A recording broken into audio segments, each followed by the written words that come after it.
bismillaahi raxmaani raxiim ismaqal wanaagsan ku soo dhawaada daawadayaal warka xogta TV qodobada ku daawo doontaan waxa ugu dooron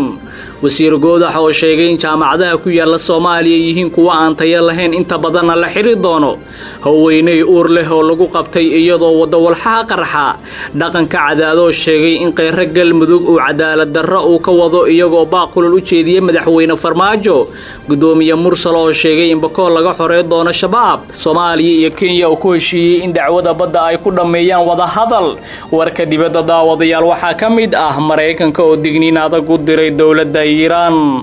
haddii aad nagu cusub tahay fadlan daawada subscribe channelkan si aad u hesho warar xaqiiqooyin oo ku saabsan dalka gudihiisa iyo dibaddiisa riix calaamada gambaleelka si kugu soo dhacaan wax kasta oo aan channelkan soo gelina hagaajintii aad maqasheen iyo qodobo kale oo fidsan ku soo dhawaada daawadayaal wasiirka wasaaradda waxbarashada xukuumadda Soomaaliya Cabdullaahi Goodax Barre ayaa waxa uu sheegay in tirada jaamacadaha ku yaala dalka Soomaaliya ay gaarayaan 138 jaamacadood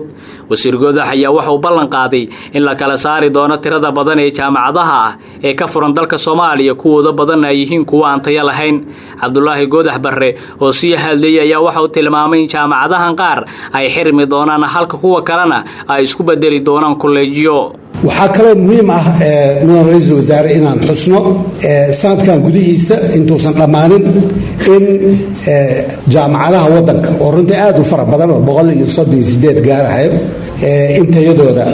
wax laga bedelo tayadaas wax laga bedelayo waxa ugu horeeyo waxay tahay in accreditation loo sameeyo in la kala saaro waxa soo gabagaboobay shaqadii accreditation-ka runtii waxa mahad la inaan xusana u baahan EU-da oo runtii kaalin weyn ka geysatay arintaas waxa sitimaankan gudihiisa aan dhamaystiri doonaa guddigii tacliinta sare ee ku meel gaara sanadku intuusan dhammaan jaamacaduhu way kala cadaan doonaan arintaas waxay bilow u noqonaysaa in muxuu ahaa tayada tacliinteena sare ee hagaagto accreditation-kuna wuxuu noqon doonaa institutionska iyo programmeska waxaa laga yaabaa programyo badan oo jaamacadaha qaarkood ay hayaan in muxuu ahaa ay xirmaan maxaa yeelay uma diyaarsana qaarkood inay programyada qaarkood ay wadaan institutionska qaarna inay xirmaan laga yaabaa maxaa yeelay uma diyaarsana inay institution tacliin sare ay ahaadaan waxaan ku hoos wadnaa farsamo badan waxaan rabnaa qaarkood inay isku tagaan waxaan rabnaa qaarkood inay college isku bedelaan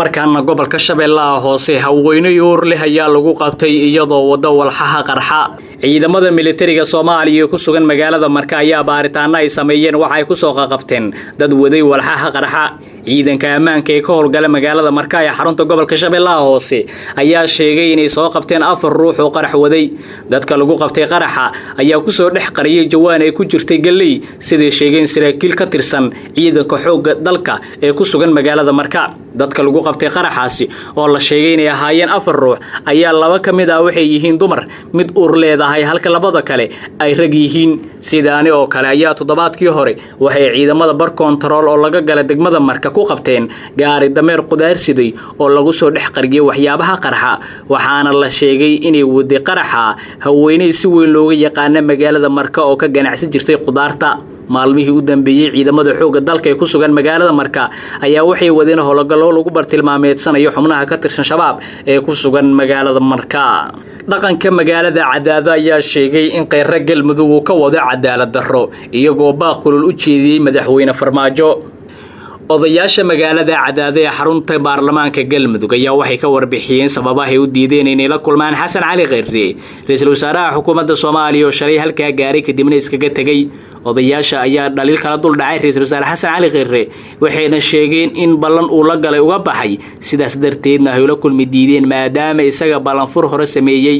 odayaasha reer Cadaado ayaa madaxweynaha Soomaaliya Maxamed Cabdullaahi Farmaajo ugu baaqay in si degdeg ah uu ku soo gaaro magaalada Cadaado si ballantii uu qaaday ee ahayd in Cadaado tahay xarunta baarlamaanka Galmudug uu fuliyo nabadoon Xasan Dhooro kamid ah nabadoonada magaalada Cadaado ayaa Xasan Cali Kheyre ku eedeeyay in cadaalad darro baahsan oo ka dhex wado qabaa'ilka degan maamulka Galmudug ra'iisul wasaaraha annagu lama annaan kulmid waxaanu la kulmi weynana waxay ahayd ra'iisul wasaaraha ballan baan lahayd markii hore ballan naga qaaday inaan isku soo laabano oo wada hadalno ballamaha wixii aan ka lahayna idaacada isagoo noo imaanoo naasasano idaacada ka taagay banaanka marka warkiisii uga daray markaa saas u leedaymana mar hadduusan xaqaydinayn uu doonayo inuu dadka qaar madaxa isaga taago wax lala jirayo wax la hawaysto midna ma galo ra'iisul wasaaraha qaranku xaqa ha fuulo ra'iisul wasaaraha qaranku xaqa ha fuulo ra'iisul wasaaraha dadka waxa u qayb ra'iisul wasaaraha u yahay ninkii ogaa wixii aan ku ballanay inaan qaabilaba ma annaan lahayn sababtoo ballan cadaan lahayn ra'iisul wasaaruhu ma annaan reebin asagaana reebay annagu ma annaan reebin waxaa la rabaa qofku hadduu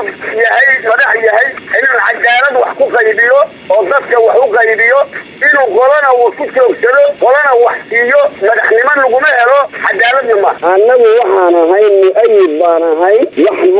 ma annaan lahayn mucaarad dawladdu hadday mucaarad naga dhigto mucaaradkaa noqonana waxaan u aragna in mucaaradku aana badan yahay saasaan u arkayna mucaarad baa nala ka dhigay haddii nala ka dhigana waa noqonayna markaana Bakool gudoomiye Mursal ayaa sheegay in Bakool laga xoreyn doono al-shabaab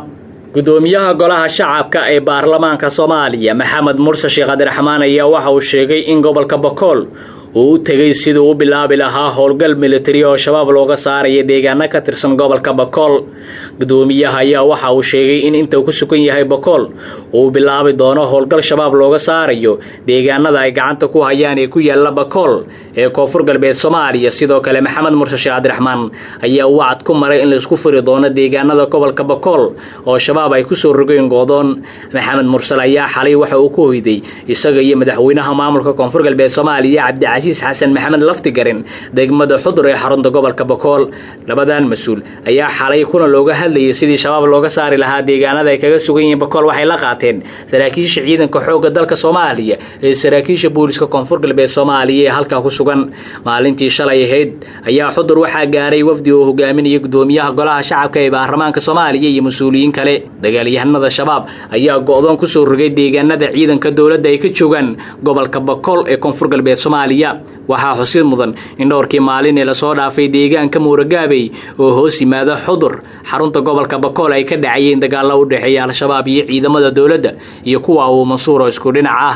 dawladaha Soomaaliya iyo Kenya ayaa ku heshiiyay in dacwada badda ay ku dhameeyaan wada hadal xog lagu kalsoonaan karo ayaa sheegaysa in madaxweyne Farmaajo uu ogolaaday in doodii badda wada hadal lagu dhameeyo dawladaha Mareykanka iyo Ingiriiska ayaa xogtu tilmaantay in wada hadalkaas garwadeyn ay ka noqonayaan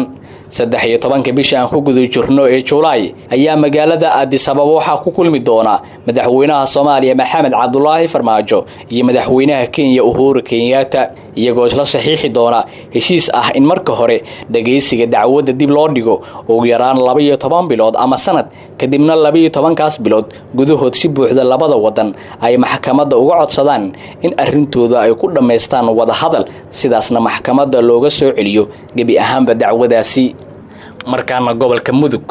ciidamada booliska degmada Galdogob ee maamulka Puntland ayaa goob fagaara ah waxay ku burburiyeen dhalooyin qamri ah oo ay gacanta ku dhigeen xilli laga keenay gudaha dalka Itoobiya waxaana goobta lagu burburinayay ku sugnaa walxaha mas'uuliyiinta degmada iyo taliska booliska degmada qamrigan ayaa dhawaan yaalay saldhigga dhexe ee ciidanka booliska Galdogob waxaana ugu dambeyn la geeyay goob fagaara ah isla markaana lagu burburiyay si aan deegaanada kale ee magaalada lagu iibgeyn taliyaha ciidanka booliska degmada Galdogob Salaad Cabdi Gombe ayaa sheegay in qamrigan ay qabteen 28 bishii aan soo dhaafnay June isla markaana ay ka soo heleen guriyo burbursan oo waa hore laga guuray isla markaana kooxo doonayay inay ka ganacsadaan ay halkaas ku qarsadeen wuxuu hadalkiisa inta ku daray taliyaha inaysan jirin dad ay u soo qabteen qamrigaas hase yeeshee dadka shacabka ah ee magaalada Galdogob ay ku soo wargeliyeen markaana daawadayaal warkii dibadda dawladda Mareykanka ayaa digniinada ku dirtay dawladda Iiraan dawladda Mareykanka ayaa ku hanjabtay in cunaqabateen hor leh ay ku soo rogi doonto dalka Iiraan haddii ay isku daydo bacriminta hubka nukleerka Iiraan ayaa sheegtay in saacado ay u jirto inay ka baxdo heshiiska nukleerka oo wadamada quwadaha ay la gashay sanadkii 2015 go'aanka maamulka Tehran ayaa yimid kadib markii Donald Trump uu buriyay sanadkii hore in Mareykanka uusan qayb ka ahayn heshiiska xogayaha arrimaha dibadda Mareykanka Mike Pompeo ayaa barta ku leeyahay Twitterka ku soo qoray in Iran talaabadan ay kala kulmi doonto cunaqabateen hor leh oo kaga timaada dawladda Mareykanka. daawadayaal waa naga intaa warkii aad kala socoteen xogta TV inta war noocan ku kulmi doona daawadayaal sidaas iyo amaana Allah.